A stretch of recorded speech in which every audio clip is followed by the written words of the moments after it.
মানবতা বিরোধী অপরাধে শেখ হাসিনাকে দেশে এনে বিচার দাবি।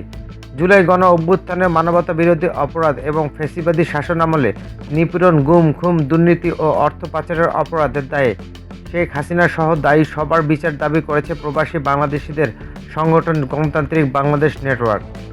রোববার সন্ধ্যায় অনলাইনে আয়োজিত এক সংবাদ সম্মেলনে এ দাবি করা হয়েছে।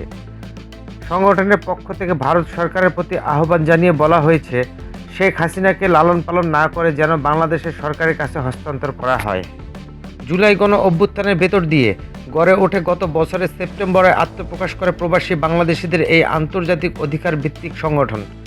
সংবাদ সম্মেলনে সংগঠনটির কর্মীরা বলেন, উদ্বেগের সঙ্গে লক্ষ্য করা যাচ্ছে দেশে ও বিদেশে পতিত ফ্যাসিবাদী শক্তি এবং তাদের দোসররা নানা রকম ষড়যন্ত্র ও চক্রান্তে লিপ্ত রয়েছে। নানাভাবে উস্কানির মাধ্যমে দেশে অস্থিতিশীল পরিস্থিতি তৈরির মাধ্যমে বাংলাদেশের একটি অকার্যকর ও ব্যর্থ সরকারের প্রতিষ্ঠিত আছে দেখাতে চাচ্ছে।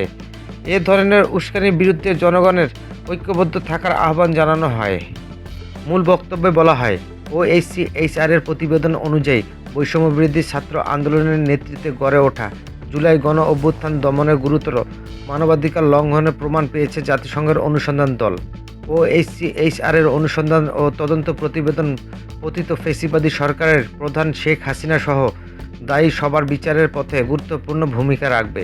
এই পরিপ্রেক্ষিতে অন্তর্বর্তী সরকারের কাছে আন্তর্জাতিক অপরাধ ট্রাইব্যুনালে বিগত আওয়ামী ফ্যাসিবাদ সরকারের বিরুদ্ধে মানবতা বিরোধী অপরাধগুলোর যথাযথ তদন্ত ও বিচারের কাজটি সর্বোচ্চ গুরুত্বের সঙ্গে শেষ করার দাবি জানানো হচ্ছে।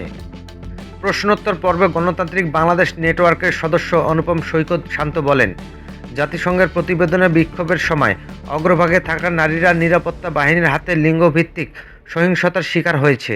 ওই নারীরা যৌন নির্যাতন ও ধর্ষণের হুমকির অভিযোগ পেয়েছে। এটাও মানবতা বিরোধী অপরাধ।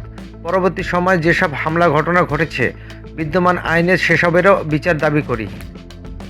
আওয়ামী লীগের নিষিদ্ধ করার বিষয়ে প্রশ্নের জবাবে তিনি বলেন, জাতিসংঘের প্রতিবেদনে কোনো রাজনৈতিক দলকে নিষিদ্ধ না করার সুপারিশ করা হয়েছে, তবে দেশের অনেক ফ্যাসিবাদী দলের বিচার হয়েছে বলে মন্তব্য করেন তিনি।